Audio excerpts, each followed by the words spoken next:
Assalamualaikum warahmatullahi wabarakatuh. Selamat datang ke video kita yang seterusnya. Hari ini saya nak buat video tutorial untuk jenis perniagaan makanan. Spesifiknya macam restoran, kios makanan, gerai-gerai makanan tepi jalan, food court dan sebagainya lah. Yang basicnya restoran lah kan, restoran, tempat makan. Okay, saya akan ikut flow daripada nak mula berniaga. Saya akan mula flow dia dari mula berniaga sehingga berlakunya proses jual beli. Sehingga berlaku proses jual beli harian lah. Untuk perkara pertama yang kita perlu tengok adalah semasa kita mula-mula memulakan perniagaan, apa aset yang kita sedia ada dan berapa modal permulaan yang kita ada semasa ingin memulakan perniagaan.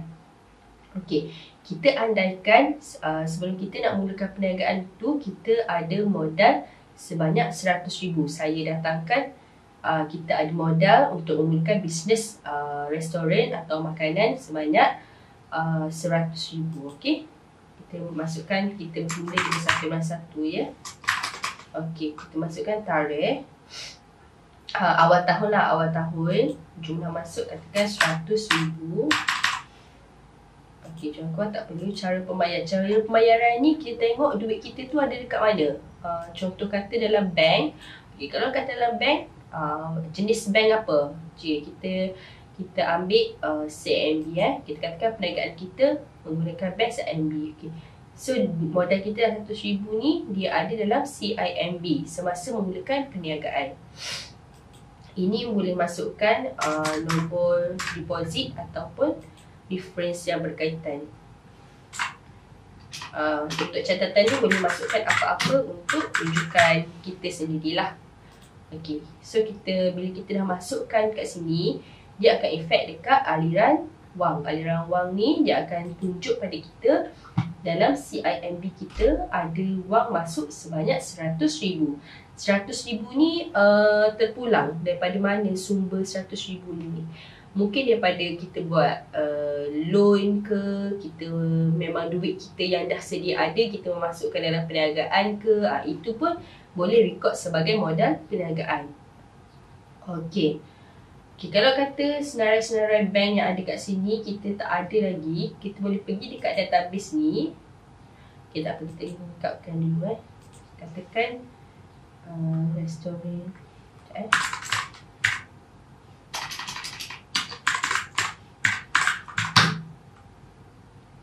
Restoran enak. Kita mendapatkan agak restoran enak. Pendaftaran.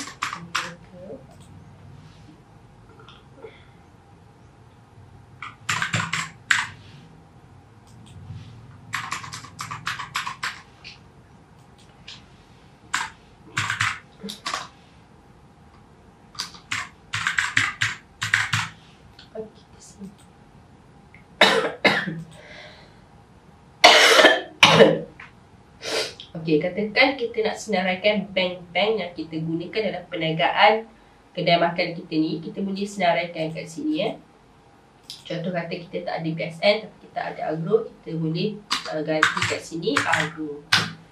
Dan seterusnya lah. Kalau nak delete pun tak ada masalah step seterusnya, kalau kita nak completekan dulu database ni pun tak ada masalah. Untuk staff database ni, pada yang dah guna dah tahulah staff database ni nak letak senarai apa. Contoh kalau kata kita sendiri yang isi record account ni, boleh letak admin saja. Kalau staff dah isi, boleh letak nama staff dan sebagainya. Untuk perbelanjaan ni boleh senaraikan segala perbelanjaan yang terlibat dengan perniagaan restoran kita, perniagaan kedai makan kita. Contoh gaji dan upah memang ada, sewa mungkin kita sewa kedai atau sewa mesin, derma, komisen. Kalau apa-apa yang tak ada, kalau rasa macam tak nak pakai boleh buang. Kalau apa yang tak ada lagi boleh tambah Contoh kita ada belanja cuit dan air, minyak dan tol, internet, photostat, telefon, kapal pejabat, Penghapusan mungkin penghapusan kita ada, kita ada contoh kata tak apalah, penghapusan tak ada, kita nak gantikan dengan pembungkusan. Okey, katakan pembungkusan ni masuk dalam kategori belanja. Pembungkusan ni maksudnya plastik, straw, polystyrene dan sebagainya yang kita gunakan untuk membungkus makanan yang pelanggan take away. Okey, untuk supplier atau pembutang ni kita senaraikan semua supplier yang mana kita beli sama ada secara tunai atau secara hutang. Contoh macam kedai borong, yang kita beli ni lah, yang kita beli barang-barang mentah ke, kedai barang Ali, pasar mini ABC contoh. Kalau ada kita yang kita beli secara hutang pun boleh letak, senaraikan semua supplier kat sini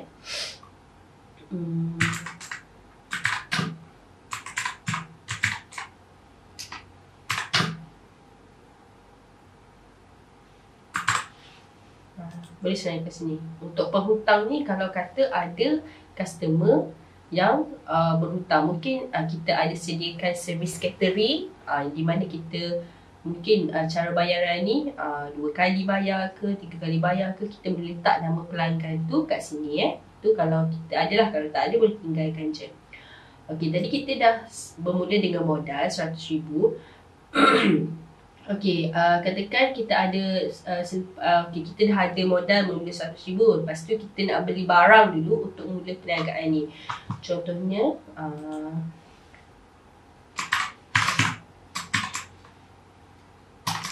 okey, perkara kita beli alatan memasak. Alatan memasak ni macam periuk, kuali, sudip, senduk dan sebagainya lah. Kita kata kita habis belanja untuk semua ni sebanyak 5,000. Cara pembayaran, okey, katakan kita bayar, kita transfer melalui CIMB. Kita pilih CIMB. Okey, kita masukkan nombor resit. Yang ni boleh letak sekali je, alatan masaknya macam kuali apa semua tu, kita boleh letak kat sini sekaligus. Kalau nak letak satu-satu pun tak ada masalah. Kalau letak satu-satu pun ada masalah. Kuali, periuk, sudip, macam tu. Dan kalau letak catatan ni, kita perlu pilih perkara aset ni adakah perkara bangunan, bawah kategori bangunan, kenderaan atau alatan atau mesin. So kita akan pilih alatan. Okay, bila kita letak kita record kita beli alatan aset ni, jadi duit kita keluar sebanyak 5,000. So dia akan ambil dekat aliran wang keluar sebanyak 5,000 untuk belian aset. So kita tengok dekat detail PL tak ada lagi. Tambah 1. Oh, ni bukan. Okey, tengok imbangan duga kita. Kita tadi bermula dengan modal 100,000. So tunai di bank kita dah berkurang sebab kita dah beli aset 5,000. Okey. Dan sama juga kat sini. Okey, seterusnya selepas kita ada aset, katakan kita beli aset ni alatan memasak je. Okey, macam meja, kerusi tu kita dah ada kat kedai tu. Kita anggarkan kedai tu kita sewa. Okey, kedai tu kita sewa. Okey, katakan kita bayar sewa permulaan untuk kedai tu, tempoh dan sebagainya lah. Okey, kita masukkan satu tarikh pada awal tahun. Okey, 10 hari bulan 1 ataupun 15/1 perkara kita sewa. Kalau di sini kita tengok ada tajuk sewa atau pajakan kan. Kalau kita tak nak pakai, kita pergi dekat database, kita nak tukar dia punya description, pergi dekat sewa atau pajakan ni, kita boleh adjust dia punya tajuk sebagai sewa kedai. Okay. So kita pergi kat belanjaan, kita pilih sewa kedai jumlah. Okey, katakan untuk permulaan, katakan kita bayar sewa kedai tu 1,000 sebulan. Tapi untuk deposit dan sewa pertama, deposit 2 bulan, dan sewa utama sebanyak RM3,000. Okay, cara pembayaran kita transfer melalui CIMB juga. Saldo kita ada dekat CIMB je. So kita tak boleh pilih bank-bank lain atau secara tunai. Sebab dekat Ali Rawang, duit kita hanya ada dalam CIMB sahaja. Kalau kita pilih cara bayaran lain-lain ni, dia akan jadi negatif. Macam tak logik lah. Kalau dalam rekod ni, duit tak ada dalam RHB. Tapi kita buat pembayaran melalui RHB. Jadi rekod tu tak betul. Kalau kata kita buat pembayaran melalui RHB, kita kena rekod dulu berapa duit yang ada di dalam RHB pada awal mulakan perniagaan. Okay, kita pergi dekat belanja tadi. Okay, cara pembayaran CIMB, kita transfer. Okay, kita masukkan resit kalau ada catatan. Kita boleh depo. Sorry.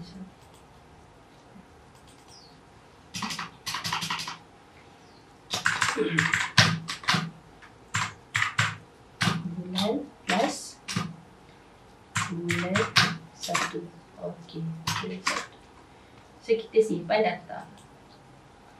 Dekat sini kita ada satu rekod, iaitu kita bayar sewa kedai sebanyak RM3,000. Okey. So duit yang ditolak ni dia akan tertera dekat belanja, iaitu sebanyak RM3,000. Jadi kita punya PNL appear dekat sini. Okay. Pada imbangan duga pun kita perlu pilih juga perkara sewa kedai.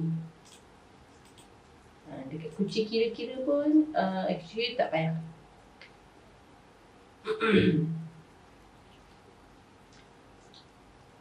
Okay. Okay, kita dah terpapar di sini perbelanjaan, iaitu sewa kedai sebanyak RM3,000. So dia keluar pada PNL tahunan dan detail PNL. Kita perlu pilih dulu perkara sewa kedai. Kita pilih yang kita tak mahu, kita rekod sewa kedai. Okay. So dah keluar RM3,000.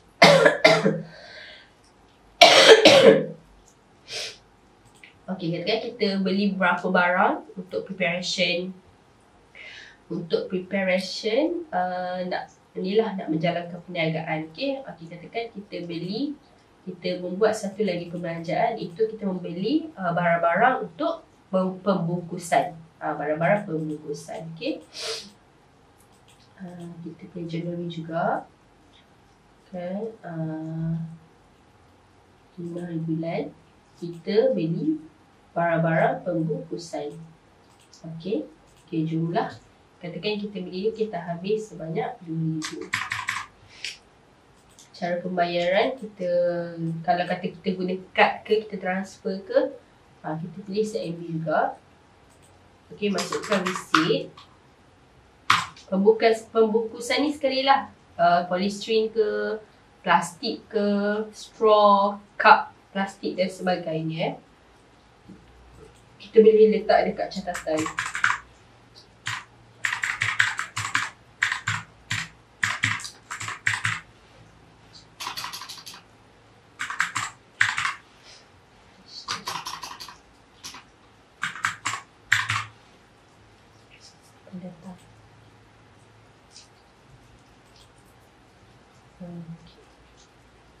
So kita dah ada dua belanja kat sini.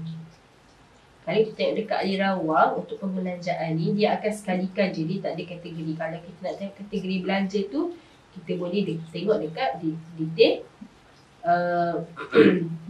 detail PNL dan imbangan duga.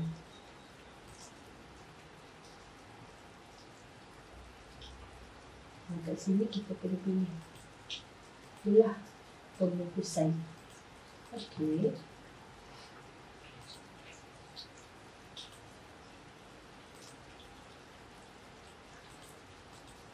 Okey.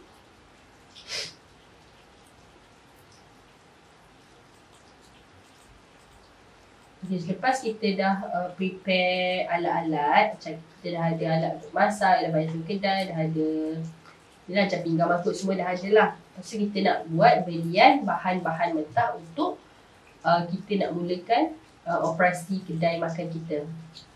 Kita perlu beli bahan mentah untuk mulakan operasi restoran kita. So, kita akan record belian bahan mentah. Okay, saya cadangkan untuk macam restoran ke, gerai-gerai makan ke, gerai-gerai jual makanan tepi jalan, pasar malam, food truck dan sebagainya.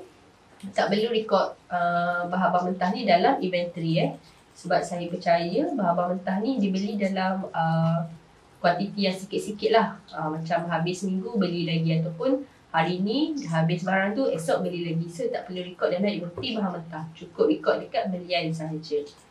So kita masukkan tarikh bulan 1 awal bulan.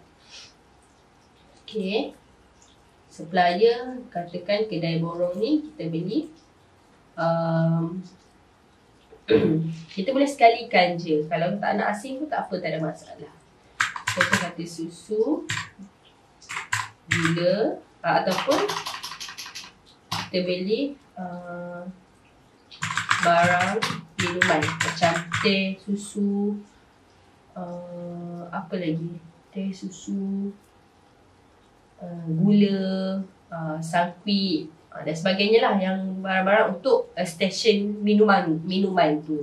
So kita boleh buat sekali je barang minuman. Okay, kalau kata ada 2 resit, ada 3 resit untuk barang minuman, kena record secara berasingan. Okay, contoh kita ada 1000 dekat sini. Jenis belian ni kita bayar secara cash, kita tak ada hutang, kita bayar masa tu juga. Bayaran penuh kita 1000 juga. Okay, cara bayaran kita transfer juga melalui CIMB. Okay, invoice ni boleh masukkan nombor resit lah, catatan.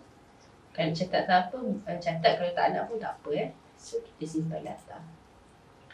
Okay, so kita dah ada belian pertama, iaitu barang minuman. Okay, so kita beli bahan untuk masakan pula, kita panggil bahan mentah lah. Kita kategorikan dia sebagai bahan mentah.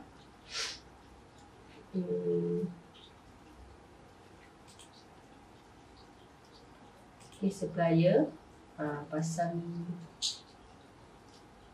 Okay, produk ke bahan mentah. Bahan mentah ni ayam ke, daging, beras, dan sebagainya lah. Kalau ada beberapa resit beli kat lain, boleh record secara asing. Kalau beli dekat satu kedai, satu resit boleh record sekaligus sahaja. Okay, kan habis 1000 juga. Okay, jenis belian secara tunai, bayaran kita bayar penuh terus.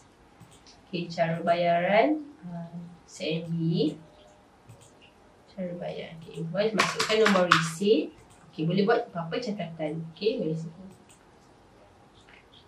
Okay, sekejap saya nak buat bulan 1. Cut.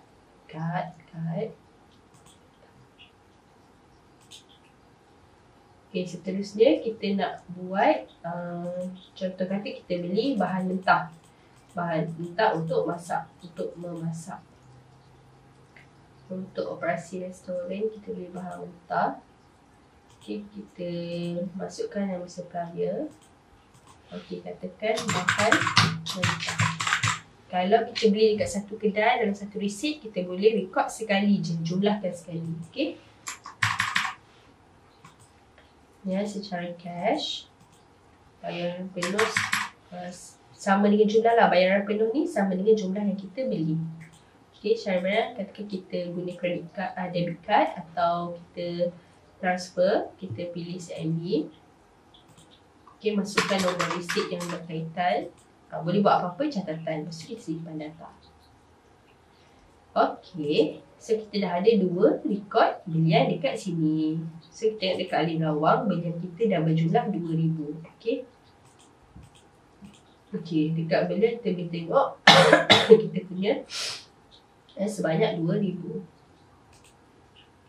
Okay, PNL tahunan kita.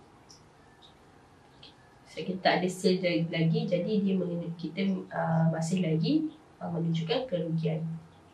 Kita tak mula berniaga lagi. Okay. Seterusnya kita dah apa ni orang kata, kita dah prepare dah semua keperluan restoran. Okey, katakan sebelum kita nak mula berniaga ni, kita nak mengeluarkan sejumlah wang untuk persediaan lah. Mungkin kita nak guna duit on the spot, tunai dan sebagainya. Okey, kita nak cash, bukan cash deposit. Kita nak keluarkan duit di ATM. Okey, kita pergi dekat tab aset dan lain-lain ni. Kita cari tabel pindahan. Okey, tabel pindahan. Katakan kita nak keluarkan sejumlah tunai untuk standby lah kan. Okey, kita masukkan satu tarikh.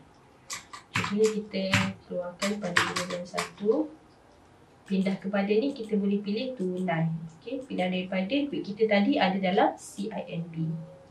So kita pilih CIMB. Jumlah pindahan kita keluarkan sebanyak 2,000 2,000 untuk preparation apa-apalah kalau perlukan cash segera kan. So boleh masukkan nombor receipt ATM tu dan sebagainya. Di catatan ni kita boleh katakan kita keluarkan 2,000 ni sebagai kad. Okey. Jadi kita nak mulakan operasi kedai restoran kita. Kita tak perlu nak record receipt setiap customer atau tak perlu nak record satu-satu payment daripada customer sebab kedai restoran, gerai makan tepi jalan, food court, food truck dan sebagainya, kita ada ramai walk-in customer kan. So kita tak sempat nak record satu-satu. Jadi untuk jenis perniagaan makanan macam ni, restoran dan sebagainya, kita boleh record terus jumlah jualan secara harian lah. Kita boleh record terus jumlah jualan harian. Okey. Contoh kita bermula pada 11.11.1, perkara atau customer ni boleh masukkan kalau kita nak terpulang, kalau kita nak tulis jualan je pun tak apa. Kalau kita nak tulis hasil pun tak apa. Tak terpulang ya. Terpulang kita nak record apa. Okey, katakan dalam sehari tu kita dapat sale sebanyak 2,000. Ini sale tau. Ini sale secara total, bukan untung lagi. So cara bayaran, katakan semua customer datang tu bayar secara tunai lah. Okay, kod penghutang tak ada. Nombor rujukan invoice kita boleh letak aja apa-apa nombor rujukan. Okay, cara jualan secara cash. Jumlah seperti mana jumlah yang kita hasil terima lah. Okay, 6% kita tulis admin je. Dan kita simpan data. So sekarang kita dah ada hasil jualan sebanyak 2,000. Kita boleh tengok dekat alih rawang, jualan kita dah meningkat dalam bentuk tunai sebanyak 2,000. Okay, kita tak ada penghutang. Kita tengok detail PNL kita, sale kita dah ada dalam 2,000. Detail PNL kita. Okay, imbangan duga. Imbangan duga kita dah meningkat sebanyak 2,000. Dan kunci kira-kira kita.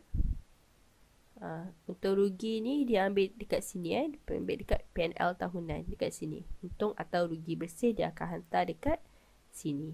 Okey. Okey. Ini contoh sahaja, kalau ikutlah, kalau sale harian tu 500 lah, kalau lebih pada 2,000 lah. Tu terpulang pada restoran masing-masing lah. Okey, kita buat satu untuk bulan seterusnya. Dia biasanya untuk bulan pertama atau bulan kedua lah, kita belum lagi dapat melihat keuntungan pada perniagaan kita. Okey, kita belum dapat lihat keuntungan pada perniagaan kita pada bulan pertama atau bulan kedua. Biasanya 3 bulan pertama tu kita akan mengalami kerugian lah sebab kita ada membuat belian secara banyak, secara borong dan sebagainya. Okey, jadi stok-stok yang kita beli tu tak habis dalam masa sebulan atau 2. So kita tak untuk 2 bulan atau 3 bulan pertama kita memang akan melihat kerugian dulu pada perniagaan kita. Biasanya dah masuk bulan 4 dan seterusnya kita akan dapatlah untung sikit-sikit. Okey, so untuk bulan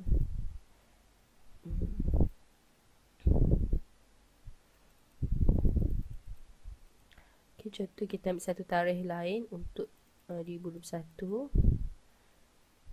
Kita ambil seminggu sekali lah. Okay.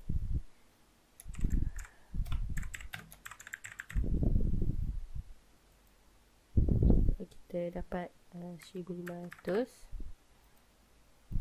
tunai.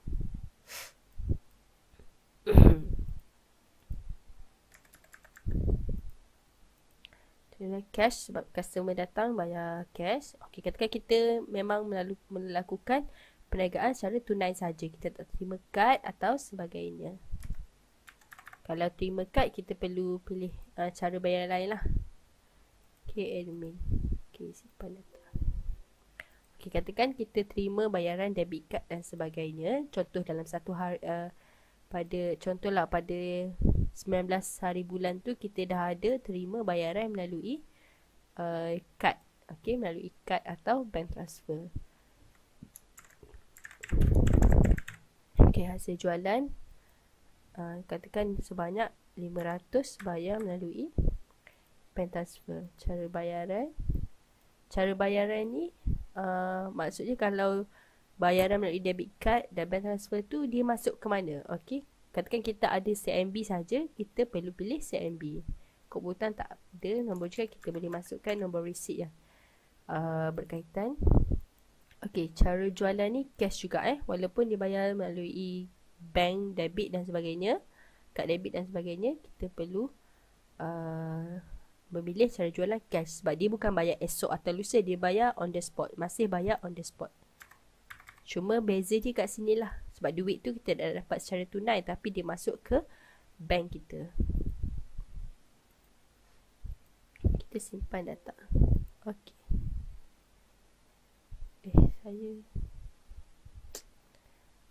Okey, katakan ni kad buang data.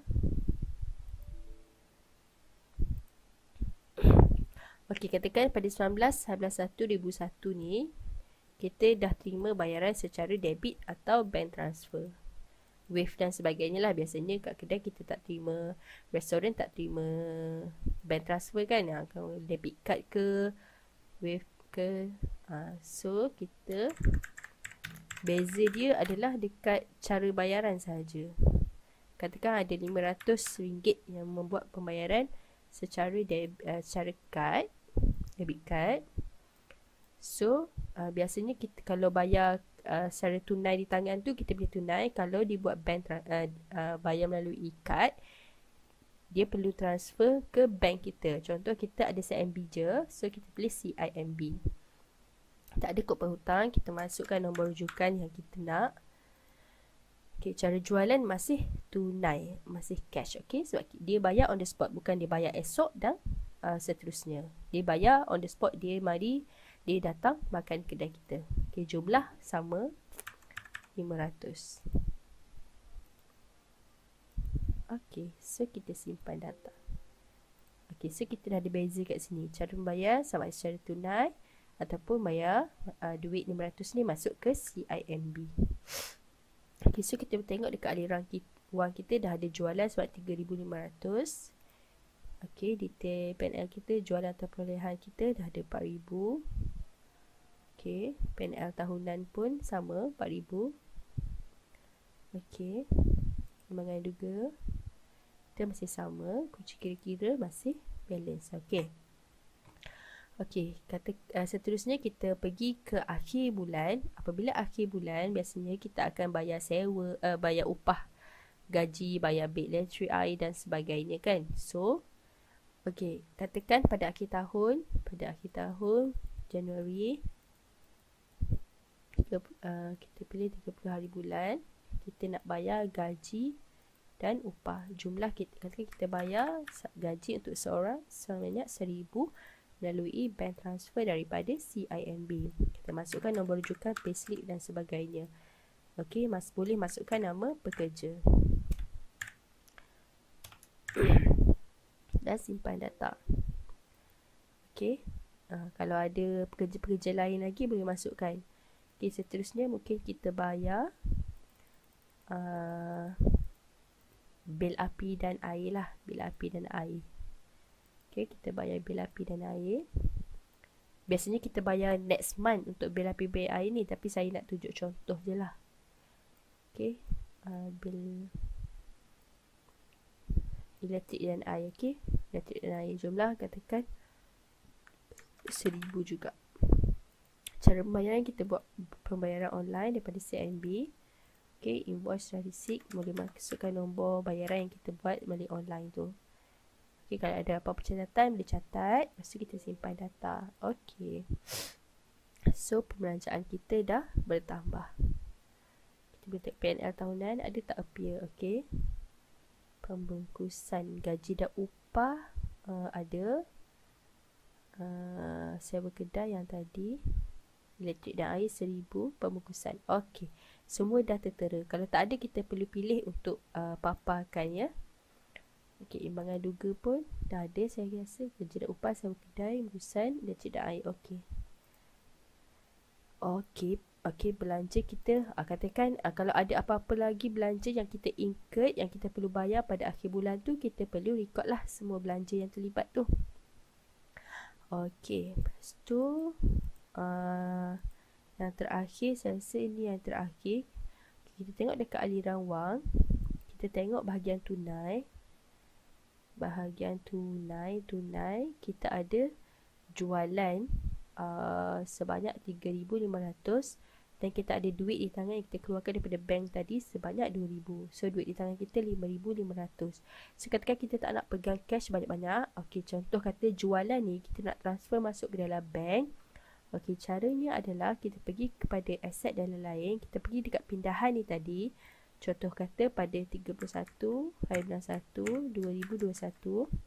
kita nak pindah duit kita kepada CIMB daripada tunai. Okey, so berapa yang kita nak masukkan? Kita tengok dekat aliran wang tadi. Okey, katakan kita nak simpan semua jualan ni ke dalam bank. So 3,500 kan? 3,500. So kita masukkan nilai 3,500 tadi. Yang ni silap. Ini sepatutnya dibuka RM lah. Dia nombor reference saja. So catatan kita boleh sales Jan. Kita nak refer dia kan. So yang ni nanti kita boleh compare kan dengan bank statement kita. So katakan pada 31/12/1 ni kita ada masukkan duit ke dalam bank sebab 3,500. So nanti bila kita tengok dalam bank statement, kita tahu 3,500 ada pada masuk pada 31/12/1. So kita boleh refer balik pada catatan kita. Nilai 3,500 ni adalah hasil jualan untuk Januari. Itu pentingnya nak record lah. Okay. So kita boleh tengok dekat aliran wang. Okay, tunai. Wang masuk tadi pada CIMB 3,500. Wang keluar, pindahan keluar tunai sebab 3,500. So kalau ikutkan yang ada ni 2,000 sajalah tunai di tangan kita. Sebanyak 2,000 tadi. Okey. Saya rasa setakat tu boleh faham dulu. Kita tengok imbangan duga kita masih imbang. So kalau kita record dengan betul dan tak tertinggal maklumat, kita punya imbangan duga dan kunci kira-kira kita ni tak akan lari lah.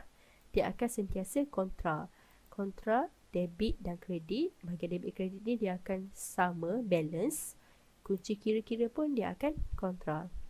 Okey, jumlah aset sama dengan jumlah liability tambah jumlah equity. Sama, 95,000 sampai 5,000. Okey. So kalau gitulah, bila kita record satu tempat, dia akan automatic effect kepada akaun yang lain. Contoh tadi kita masukkan modal awal tadi. Kita masukkan modal awal kan? Modal awal. Okay, kita record dekat akaun modal ni, kita panggil akaun modal. Kita masuk akaun modal. Akaun yang kontra dengan akaun modal ni adalah akaun CIMB. So akaun CIMB ni kita boleh tengok dekat aliran wang. Okey, bila kita tengok dekat akaun CIMB ni, kita boleh tengok modal sebanyak 100,000. So di kontra dekat akaun CIMB ada nilai 100,000. dekat modal ni, dekat akaun modal, kita ada nilai sebanyak 100,000. So dia kontra. 100,000 dekat akaun modal, 100,000 dekat akaun bank. Kita bertengok kat sini lah. Akaun modal 100,000, dekat bank. Dekat bank ni dia tak jadi 100,000 lah. Tapi dia masih lagi seimbang. Sebab dia dah distribute nilai yang lebih tu kepada akaun yang lain-lain. Macam akaun lain pun sama juga. Kalau kita buat akaun belian tadi, okey, kita beli barang mentah, contoh kata sebanyak 2,000. Okey, akaun yang terlibat adalah akaun CIMB. So kita tengok dekat aliran wang akaun CIMB. Okey, untuk belian kita ada nilai wang keluar sebanyak 2,000. So nilai 2,000 belian CIMB ni dia kontra dengan nilai 2,000 CIMB ni dia kontra dengan nilai 2,000 di belian. So dia akan balancekan imbangan duga kita. Dia akan balancekan akaun kita. Jualan pun sama. Okey, akaun dia akan effect akaun jualan dan akaun tunai atau bank. Okey, contoh kata jualan tadi masuk 2,000, akaun jualan kan, akaun jualan masuk 2,000, akaun tunai pun dia akan effect sebanyak 2,000. Dekat aliran wang tadi kan, ni jualan ni. Akaun tunai masuk jualan 3,500, dekat akaun jualan pun masuk 3,500. Dekat sini. Tunai 3,500. Yang lebihnya tu CMB. Okey, akaun jualan ada bertambah 500, akaun CMB pun bertambah 500 sebab duit tu masuk ke dalam CIMB. Yang kat sini jualan 500. Okey, so begitulah dia punya catatan kita. Dia panggil catatan beregu. Okey, bila kita record dalam satu akaun, contoh bila kita record dalam akaun modal, dia akan effect akaun CIMB. Bila kita record dalam akaun jualan, dia akan record dia akan effect kepada akaun CIMB atau tunai atau mana-mana bank yang berkaitan lah. Kalau kita record dalam akaun belian, dia akan effect kepada akaun CIMB, tunai dan sebagainya. Sama juga dengan pembelanjaan, aset dan yang lain-lain ni lah. Kalau kita record dekat satu akaun, dia akan effect dekat akaun tunai ni. Okay, akaun tunai. Tapi ini kita tak payah ni sebab dia dah automatic. Automatic. Kita perlu record kat si jualan, belian, pembelanjaan, dan dekat sini je aset dan lain-lain ni. Kalau yang berkaitan lah. Okey, saya rasa situ je. Kalau ada apa-apa tambahan lagi, boleh tanya dekat bawah video ni. Dan seterusnya saya akan tambah lah kalau ada apa-apa yang kurang dalam video untuk jenis perniagaan restoran, kedai makan, food court, food truck, gerai makan tepi jalan dan sebagainya. Okey. Cara record untuk homemade punya jenis perniagaan yang homemade, yang buat kat rumah, yang ambil order mingguan ke, yang ambil order harian ke, dia punya cara record lebih kurang je. Tak ada yang beza sangat lah. Macam sama je. Sebab ada pembungkusan, ada bahan mentah, macam tu kan. Macam tu lah. So cara untuk jenis perniagaan makanan boleh refer pada video ni.